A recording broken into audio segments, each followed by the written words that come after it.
Hi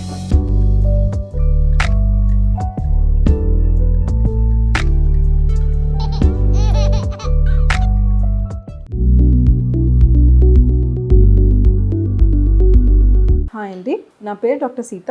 so నేను ఒక స్త్రీ వ్యాధి నిపుణురాలిని, అంటే ఫర్టిలిటీ డాక్టర్ని. ఈరోజు మనం ప్రెగ్నెన్సీలో ఏమేమి చేయొచ్చు, ఏమేమి చేయకూడదు అనే దాని గురించి మాట్లాడుకుందాం. సో ప్రెగ్నెన్సీలో మొదటి 3 నెలలు చాలా కీలకమైనవి. ఎందుకంటే బేబీ బ్రెయిన్ డెవలప్మెంట్ కానీ, బేబీలో ప్రతి ఆర్గన్ కానీ అప్పుడే డెవలప్ అవుతుంది. సో మొదటి 3 నెలలు మనం పాటించే జాగ్రత్తలు చాలా చాలా ఇంపార్టెంట్ అనమాట. సో ఏమేమి చెయ్యాలి అంటే, టైంకి మీ మెడిసిన్స్ వేసుకోండి. సో ఏం మెడిసిన్స్ వేసుకోవాలి? ఒకటి ఫోలిక్ యాసిడ్ అనమాట. ఫోలిక్ యాసిడ్ అనేది చాలా చాలా important medicine. Dose 5 mg per day వాడాలన్నమాట. ఇది ఎందుకు వాడతారంటే, పిల్లల్లో brain defects, neural tube defects అంటారు, అవి రాకుండా ఫోలిక్ యాసిడ్ వాడాలి. ఎవ్రీడే వేసుకోవాలండి. ప్రెగ్నెంట్ అయ్యారు అని తెలిసిన వెంటనే నుంచి స్టార్ట్ చేసుకోవాలి. సెకండ్, ఫస్ట్ డాక్టర్ని కలవండి. డాక్టర్ని కలిసి అప్పుడు ఇవన్నీ స్టార్ట్ చేయాలి. మూడోది, ఒక స్కాన్ చేయించుకోవాలి. ఒక 6 to 7 weeks టైం అప్పుడు స్కాన్ చేయించుకోవాలి. ఎందుకంటే మనకి ప్రెగ్నెన్సీ ఎక్కడుంది, యూట్రస్లో ఉందా, యూట్రస్ బయట ఉందా అనేది మనకు తెలియాలి. సో ఒక స్కాన్ చేయించుకుని మనకి ప్రెగ్నెన్సీ ఎలా ఉంది అనేది తెలుసుకుని అప్పుడు మనం ధైర్యంగా ఉండొచ్చు అనమాట. నాలుగోది, ప్రాపర్ నిద్ర ఉండాలి. అంటే అట్లీస్ట్ ఒక 8 గంటలు మీరు పడుకోవాలి.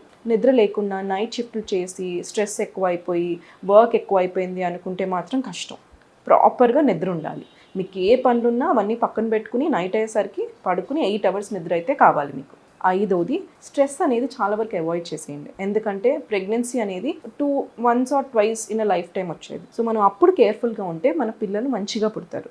సో స్ట్రెస్ అనేది కంప్లీట్లీ అవాయిడ్ చేయాలి. షుగర్ ఇంటేక్ కూడా చాలా వరకు తగ్గించుకోండి. ప్రెగ్నెన్సీలో డయాబెటీస్ వచ్చే టెండెన్సీ కొంచెం ఎక్కువగా ఉంటుంది. స్పెసిఫిక్గా మీకనే కాదు, జనరలీ ప్రెగ్నెన్సీలో ఎవరికైనా షుగర్ వచ్చే ఛాన్సెస్ కొంచెం ఎక్కువ ఉంటాయి. సో షుగర్ ఇంటేక్ అనేది కొంచెం తగ్గించుకోండి. మీకు ముందు నుంచి బీపీ, షుగర్ అట్లాంటివి ఉంటే కనుక ప్రాపర్గా కంట్రోల్ చేసుకోండి. మానిటర్ చేసుకుంటూ ఉండండి.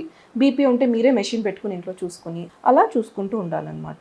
ఓకే, ఇప్పుడు నేను ఏమేమి చెయ్యాలో చెప్పాను, ఏమేమి చేయకూడదో ఇప్పుడు చెప్తాను. ఫస్ట్ ఏంటంటే, బయట ఫుడ్ కంప్లీట్గా అవాయిడ్ చేయండి.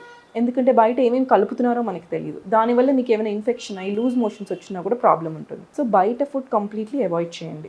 డాక్టర్ ప్రిస్క్రైబ్ చేయకుండా మీరు ఏ మెడిసిన్ మీ అంతటి మీరు వేసుకోవద్దు. ఎందుకంటే ప్రతి మెడిసిన్కి సైడ్ ఎఫెక్ట్స్ ఉంటాయన్నమాట. సో కొన్ని మెడిసిన్స్ ప్రెగ్నెన్సీలో అసలు సేఫే కాదు. అంటే బేబీకి ఏమైనా అబ్నార్మాలిటీస్ కూడా రావచ్చు. సో డాక్టర్ని అడిగే మెడిసిన్స్ వేసుకోండి. మీ సెల్ఫ్ మెడికేషన్ చేసుకోవద్దు. మూడోది, రా ఫుడ్ అంటే వండకుండా అన్కుక్డ్ ఫుడ్ మాత్రం తినద్దు.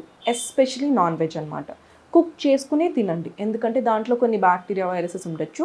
దానివల్ల మీకు ప్రాబ్లం రావచ్చు అనమాట. సో రా అన్కుక్డ్ ఫుడ్ మాత్రం తినద్దు. బరువులు ఎత్తద్దు. బిందెలు కానీ బకెట్లు కానీ బరువులు ఎత్తడం మానేసేయండి ప్రెగ్నెన్సీలో. దానివల్ల కూడా ప్రాబ్లమ్స్ రావచ్చు.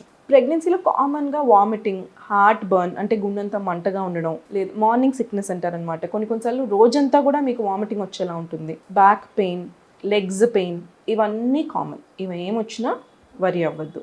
కానీ ఎప్పుడైనా బ్లీడింగ్ అనిపించే లేదా స్పాటింగ్ అనిపిస్తే మాత్రం వెంటనే డాక్టర్ని కలవండి. ఈ వీడియో మీకు యూస్ఫుల్ అయింది అనుకుంటున్నాను. Thank you.